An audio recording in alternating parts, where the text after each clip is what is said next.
हो अब ठिक हो ठिक भयो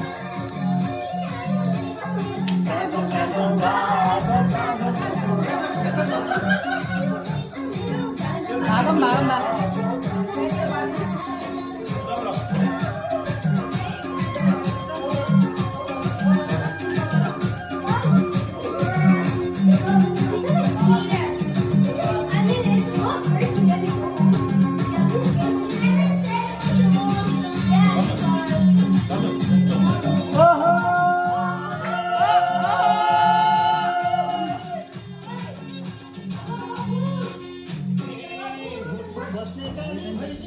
देखिए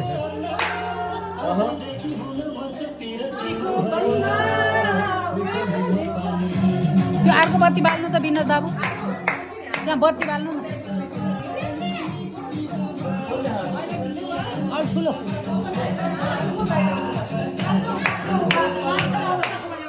बल्ल उज्यालो भयो